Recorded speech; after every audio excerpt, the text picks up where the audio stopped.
বাংলাদেশ ইসলামী আন্দোলন এমন এক রাজনৈতিক দল, যে দল তার নিজের জন্য নয়, তার বুনিয়াদী কামাইয়ের জন্য নয়, একমাত্র আল্লাহ এবং রাসূলকে সন্তুষ্টের উদ্দেশ্যে, একমাত্র আল্লাহর কোরআনের দ্বীন সুন্নাহ অনুযায়ী আইন সেই প্রতিষ্ঠার লক্ষ্যে এই আন্দোলনের সঙ্গে সম্পৃক্ত হয়েছে প্রতিটি ব্যক্তি এবং প্রতিটি ব্যক্তির পরিবার। আজকে রাসূলুল্লাহ সাল্লাল্লাহু আলাইহি ওয়াসাল্লামের সুন্নাত এবং তরিকা অনুযায়ী, সাহাবাদের সুন্নাহ অনুযায়ী গোটা দুনিয়াতে কি করে ইসলামী আইন প্রতিষ্ঠাতা হয়, সেই লক্ষ্যে প্রত্যেকটা মুসলমানকে প্রত্যেকটা ব্যক্তিকে এই আন্দোলনের সঙ্গে সম্পৃক্ত হওয়া একান্ত জরুরি। নতুবা আল্লাহ রাব্বুল আলামিন আমাদেরকে যে দুনিয়াতে যে উদ্দেশ্য নিয়ে আমাদেরকে প্রেরিত করেছে, যে উদ্দেশ্য নিয়ে আমাকে আশরাফুল মাখলুকাত হিসেবে আমাকে সৃষ্টি করেছে, যে জিনিসটার জন্য আমি আল্লাহ তাআলার কাছে দামি হয়েছি, এমনকি ফেরেশতাদের থেকেও দামি হয়েছি, সেই উদ্দেশ্য আজ ব্যাহত হয়ে যাবে। এই জমিন আল্লাহর, এই সমস্ত মাখলুকাত হলো আল্লাহর।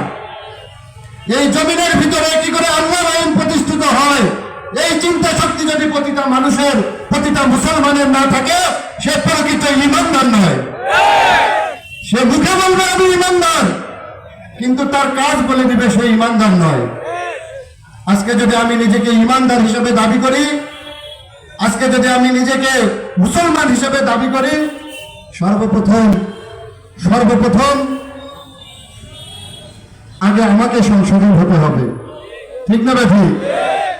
আমার রাসূল সাল্লাল্লাহু আলাইহি সাল্লামের দাওয়াতের যে মেহনত ছিল, 40 বছর বয়সের পরে যখন দাওয়াত দিল ইসলামের জন্য, তার দাওয়াতকে সবাই এক বাক্যে কবুল করে নিছে। এক বাক্যে এই জন্যই কবুল করে নিছে, বলেছে আবু জেহেলের মতো লোক তাকে আলামিন বলে আখ্যায়িত করছে, তাকে উপাধি দিছে। বলছে দাওয়াত এই জন্যই কবুল করছে যে আমার রাসূলের পা থেকে মাথা পর্যন্ত কোনো ভুল ছিল না, কোনো নাপাকি ছিল না, কোনো গুনাহ ছিল না।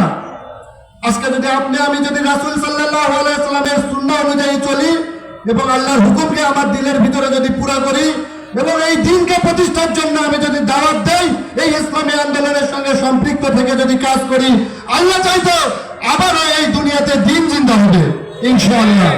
আমি সকলের কাছে বড়জোর করে অনুরোধ করব যে আগামী নির্বাচনে বাংলাদেশ যাতে সমস্ত দল মত নির্বিশেষে সমস্ত ইসলামী দলগুলোকে একত্রিত হয়ে একই ভাষ্যে বাংলাদেশে যাতে ইসলামী শাসনতন্ত্র, ইসলামী যাতে আইন যাতে জারি হয়, এই জন্য আমি সকলকে আহ্বান করব যে এই হাত পাকা মার্কায় ভোট দিয়ে আমাদের এই দেশে ইসলামী আইন, ইসলামী শাসন ব্যবস্থা, যে শাসন ব্যবস্থার মধ্যে শান্তি, যে সমস্ত যে কামিয়াবি, যে শাসন ব্যবস্থার মধ্যে সুখ, যে সমস্ত ব্যবস্থার কারণে দুনিয়া এবং আখিরাতের মুক্তির পন্থা হবে, সেই লক্ষ্যে এই ইসলামী আন্দোলন বাংলাদেশে সকলকে সম্পৃক্ত হয়ে হাত পাকা মার্কায় ভোট দেওয়ার জন্য অনুরোধ জানাচ্ছি।